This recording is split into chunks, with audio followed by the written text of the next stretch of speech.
It was just the same as Figgins' behavior towards Fifi.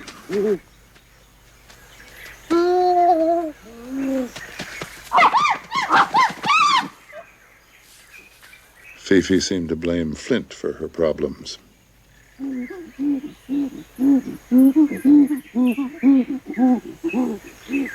Now Fifi ignored Flint and sulked.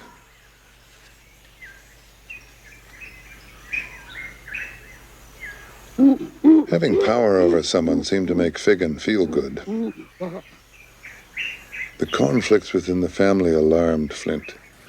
He went to one of the big males, and Odd-Eye consoled him.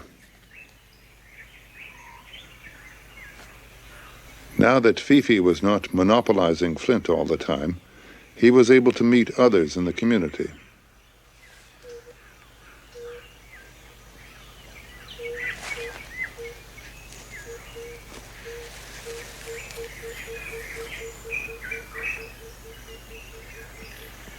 He soon discovered that all young females wanted to hold and cuddle him.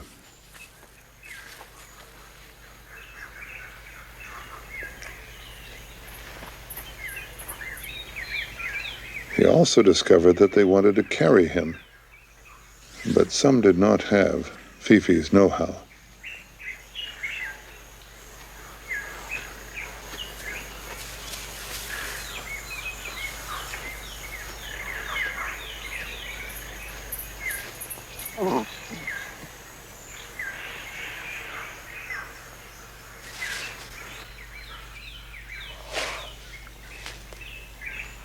Then another mother appeared on the scene with a newborn, and Fifi's insatiable interest in infants was aroused again.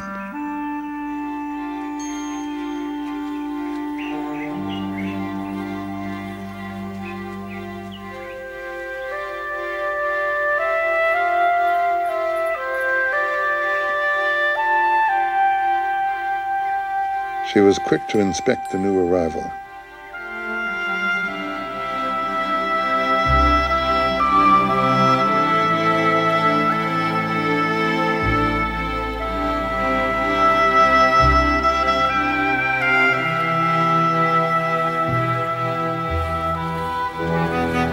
Figgin hastened to join them and, as usual, foiled Fifi's plans.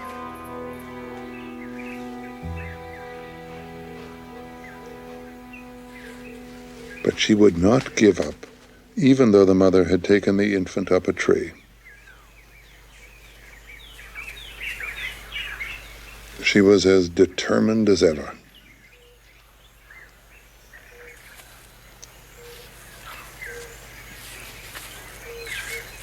Figgin looked bored. He may well have wondered why his sister took so much trouble to be close to infants. However, he was a typical adolescent male and wanted to be with his big brother. Fabian, however, preferred the company of adult males.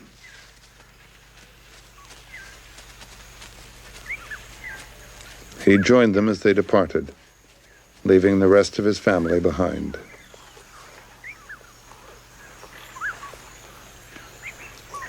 Figgin wondered whether Flo would follow. He was determined that the time had come for him to be with the big males. Flo did not seem so sure, and decided to stay near her adolescent son. She may have assumed that her daughter would follow, but Fifi, now 7 years old, was too engrossed in the infant to notice their departure. Fifi was frustrated. She was not allowed to touch the infant.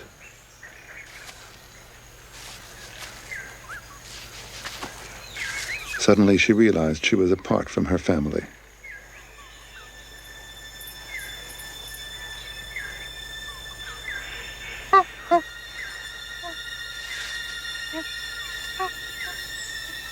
She had no idea which way they had gone.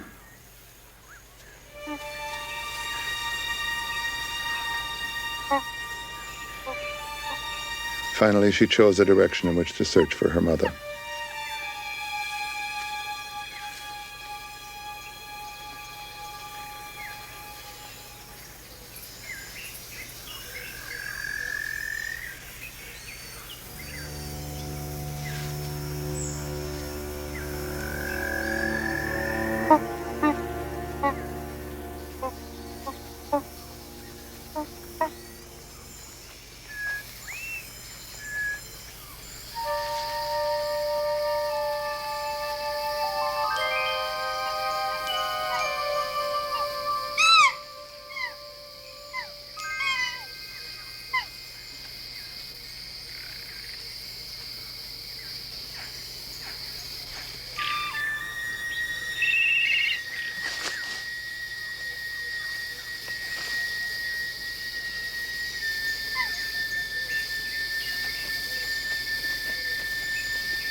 she came upon a monitor lizard.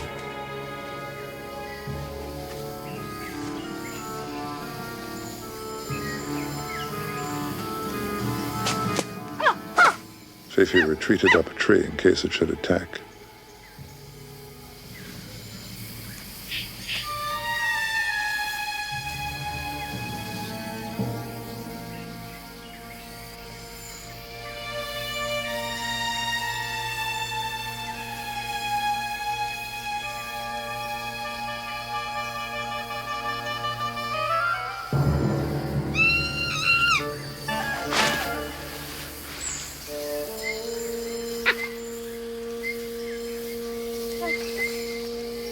Maybe a tall tree offered more safety, and it could be used as a vantage point to find Flo.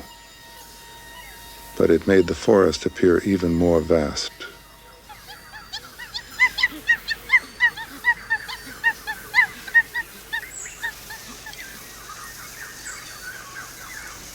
How could she ever find her mother in this big place?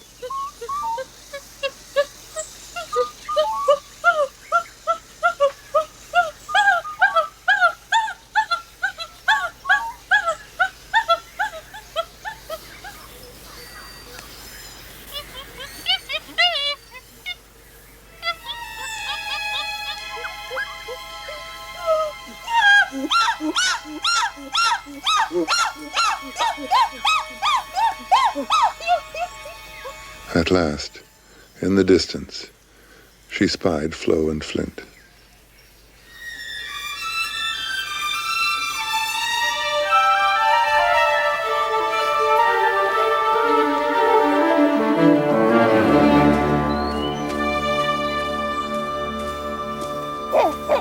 She was obviously overjoyed at being reunited with her family. And they seemed equally pleased she was back with them, including her two big brothers.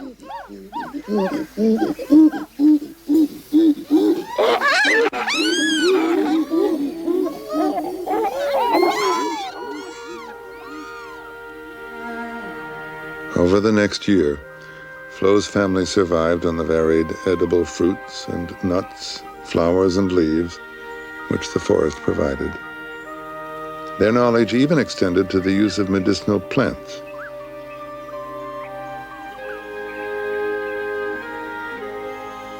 Although Flint still suckled at 3 years old, he also ate solid food. Fifi was just content to watch Flint, who at this age could never sit still.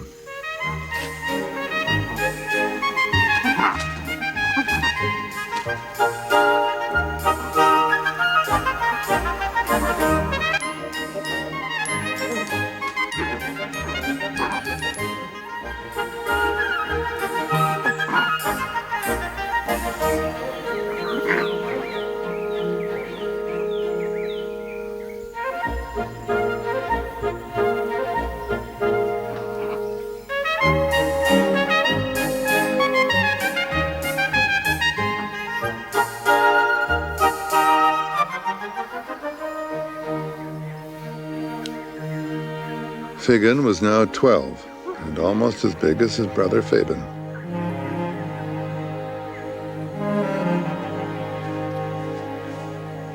Fifi saw that Ollie Longface had given birth.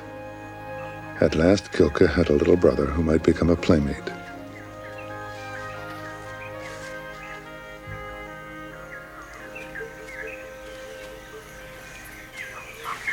Fifi was no longer interested in infants. The previous one had got her into difficulties. Apart from Flo and Ollie, there were many mothers in the community.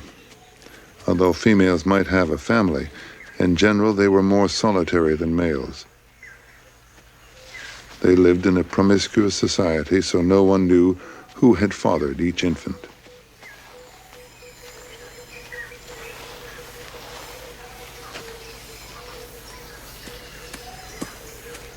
From time to time, mothers came together.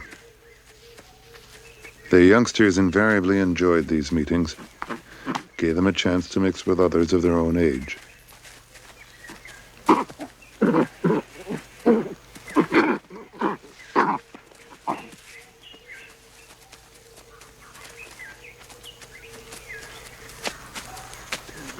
Even Gilka was at this gathering and had a rare chance to play with her peers.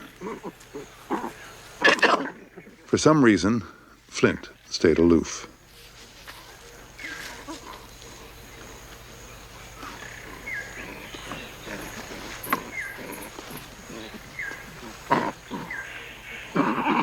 Fifi may have wondered why he did not join in. But Flint had other plans. He kicked a tree trunk as if showing off his strength. Then he tested it on Gilka.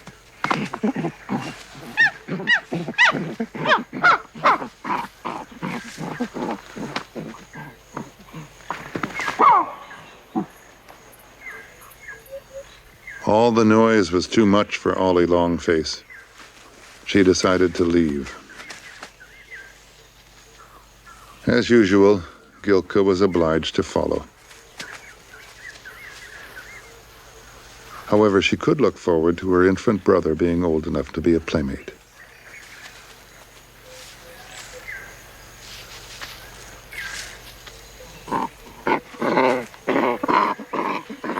Flint was a ruffian. He could afford to be. His mother was the dominant female of the community and would always defend him.